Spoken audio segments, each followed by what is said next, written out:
आज हम एक ऐसी किताब के बारे में बात करने वाले हैं जिसमें सिखाए गए लेसन्स को अपनी जिंदगी में अपनाकर आप गलत आदतों को अच्छी आदतों से बदल सकते हैं, अनहेल्दी थिंकिंग को पॉजिटिव और बेहतर थिंकिंग में बदल सकते हैं और इस तरह अपनी जिंदगी का कंट्रोल अपने हाथ में ले सकते हैं।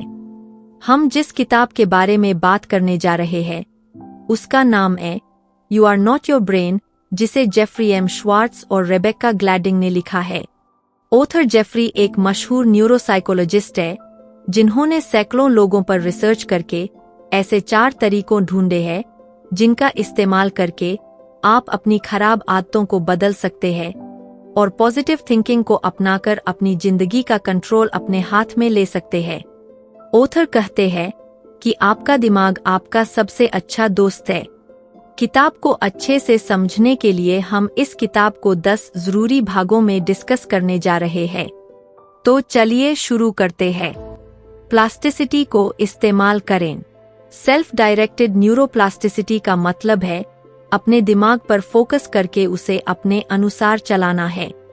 इसमें न्यूरो का मतलब दिमाग के उस हिस्से से है जहां से विचार और भावनाएं कंट्रोल होती है, और प्लास्टिसिटी का मतलब है कि भले ही यह हिस्सा काफी ठोस हो, लेकिन आप कुछ प्रोसेस या इस पर कुछ काम करके इसे अपने अनुसार प्लास्टिक की तरह बदल सकते हैं।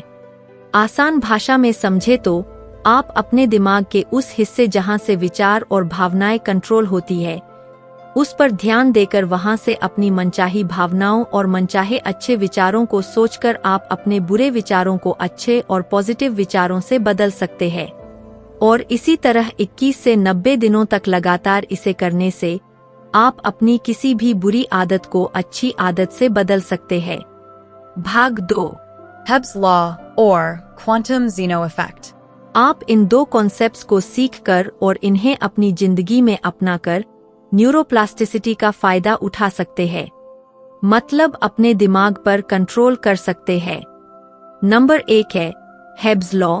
इस लॉ के मुताबिक हमारे दिमाग के न्यूरॉन्स, या फिर आसान भाषा में कहें तो विचार, जो एक साथ हमारी जिंदगी को इफेक्ट करते हैं, वह एक ही साथ काम करते हैं। मतलब अपने दिमाग के जिस हिस्से का आप ज्यादा से ज्यादा इस्तेमाल करते हैं, वह हिस्सा उतना ही ज्यादा मजबूत बनता चला जाता है। इसे हम एक एग्जाम्पल के साथ आसान शब्दों में समझते हैं। मान लीजिए कि आप एक नई जॉब करते हैं जहां पर आपको समय से पहुंचने के लिए रोज सुबह 8 बजे बस पकड़नी पड़ती है। पहले 1 हफ्ते में तो सब कुछ सही चलता है, लेकिन अगले हफ्ते के मंगलवार को आप सुबह के 8:10 पर बस स्टेशन पर पहुंचते हैं, जिस वजह से आपकी बस छूट जाती है और ऑफिस लेट पहुंचने के कारण आप शर्मिंदा भी होते हैं और सीनियर आप पर गुस्सा भी करते हैं। इस वजह से हो सकता है कि आप अच्छा महसूस न करें और परेशान होने लगें। लेकिन 2-3 बार ऐसा ही लगातार होने के बाद जब आप बार बार परेशान और कुछ तनाव महसूस करते हैं, तो इसको दूर करने के लिए कई लोग सिगरेट पीने का सहारा लेते हैं।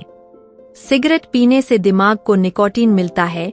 निकोटीन एक तरह का हार्मोन है जिससे खुशी रिलीज होती है और तनाव कम हो जाता है, और कुछ समय ऐसा करने के बाद धीरे धीरे यह आपकी आदत बन जाती है और कुछ हफ्तों के बाद बस स्टेशन पर लेट पहुंचना परेशानी या तनाव का कारण बनने की वजह से सिगरेट पीकर निकोटीन या खुशी हासिल करने का एक मौका बन जाता है। लिए इन 4 स्टेप्स को अपनाएं। यह भाग इस किताब का सबसे महत्वपूर्ण भाग है क्योंकि इसमें ही हम उन स्टेप्स को डिस्कस करने जा रहे हैं जिन्हें इस्तेमाल करके आपको बुरी आदतों को खत्म करके अच्छी आदतों को अपनाने में काफी मदद मिलेगी। पहला कदम अपने विचारों के बारे में जागरूक होना, यानी उन विचारों के बारे में अवेयर होना और जानना जो आपको नेगेटिविटी की तरफ ले जा रहे हैं, और उन विचारों के बारे में भी जानना जिनसे आपको खुशी मिलती है और फायदेमंद भी है। हर सुबह 5 मिनट मेडिटेशन की प्रैक्टिस करके आप इस कला में माहिर बन सकते हैं। दूसरा तरीका है विचारों को लेबल करना, यानी हर रोज आपके दिमाग में आने वाले विचारों को 2 भागों में बांटना। एक भाग में वो विचार जो आपके लिए जरूरी है और दूसरा भाग में जो जरूरी नहीं है। तीसरा कदम, तीसरा तरीका है पॉजिटिव एक्टिविटी पर ध्यान देना। यह नेचुरल लॉ है कि जिस चीज पर हम ज्यादा फोकस करते हैं वह बढ़ती ही जाती है, चाहे पॉजिटिव पर करें या नेगेटिव पर। इसलिए नेगेटिव विचारों को दूर करने और पॉजिटिव विचारों को बयाने के लिए पॉजिटिविटी बढ़ाने वाली एक्टिविटीज को ज्यादा करें, जैसे किताब पढ़ना, पॉजिटिव लोगों की बायोग्राफीज पढ़ना, यूट्यूब पर नॉलेजेबल, प्रेरणापूर्ण और मोटिवेटेड लोगों को सुनना, बुक समरी वीडियोस और इस तरह के पॉजिटिव लोगों के साथ ज्यादा समय बिताना। इन तरीकों के जरिए आप पॉजिटिविटी को काफी हद तक बढ़ा सकते हैं।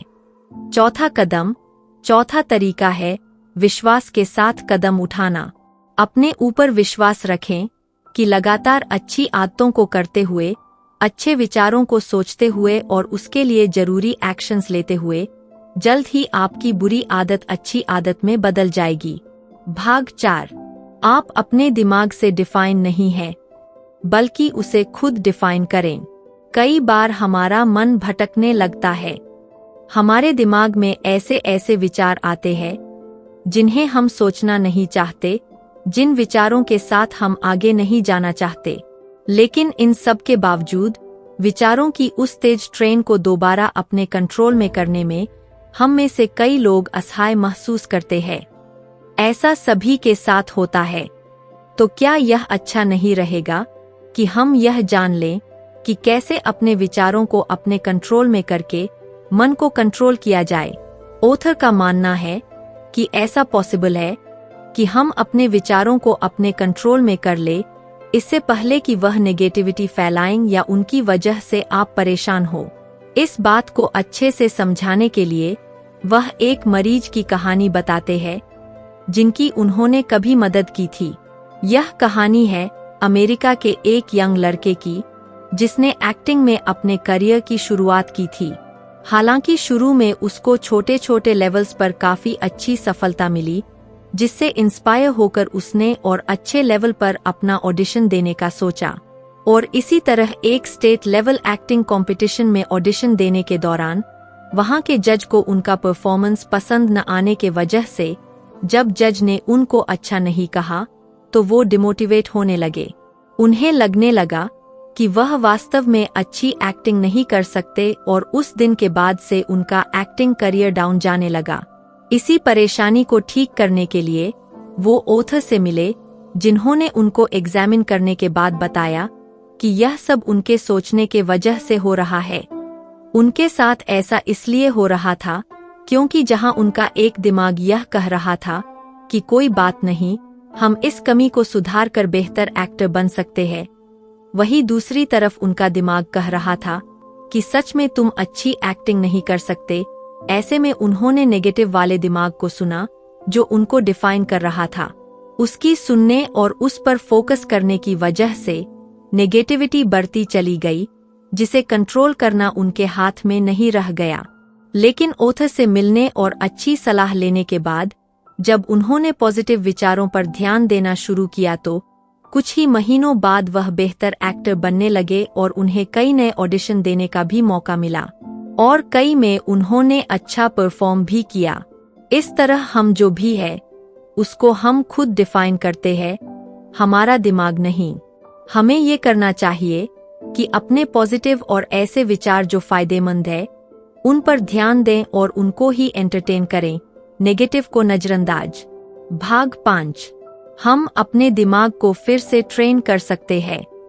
जैसा कि हमने अंतिम भाग में डिस्कस किया कि जिस बारे में हम ज्यादा सोचते हैं, जिस पर हम ज्यादा फोकस करते हैं, वही चीज बढ़ने लगती है, चाहे वह पॉजिटिविटी हो, कामयाबी हो, खुशी हो या दुख, चाहे वह बुरी आदतें हो या अच्छी आदतें, खराब फाइनेंशियल कंडीशन हो या अच्छा फाइनेंशियल स्टेटस। ये सब निर्भर करता है फोकस पर। इसलिए इस बात को जानने के बाद हम अपने उन विचारों पर जो पॉजिटिविटी और खुशी लाते हैं उन पर फोकस करके अपने दिमाग को दोबारा से ट्रेन कर सकते हैं। बेहतर तरीके से सोचने के लिए आप कुछ इस तरह के तरीके अपना सकते हैं। उन चीजों के बारे में सोचना शुरू करें जिनकी आप कदर करते हैं। उन चीजों और कंडीशंस के बारे में ज्यादा सोचें जिनसे आपको खुशी मिलती है और जो आपके अंदर हैप्पी फीलिंग्स जनरेट करते हैं। ज्यादातर समय अपनी कामयाबी के बारे में सोचें। अपनी अच्छी फाइनेंशियल कंडीशन के बारे में ज्यादा समय सोचें। अपने आप से पॉजिटिव बातें करें। हर कंडीशन में ऐसे सोचें कि मैं खराब कंडीशन को अच्छी कंडीशन में कैसे बदल सकता हूँ, बजाय कि वह सोचने के कि मैं इसे नहीं कर सकता। हर रोज मेडिटेशन करें ताकि बुरे विचारों के बारे में आप अवेयर हो सके और अच्छे विचारों को जानकर अच्छे विचारों पर ज्यादा फोकस कर सकें और अल्टीमेटली खराब आदतों से अच्छी आदतें बदलने के लिए हर जरूरी कदम लें।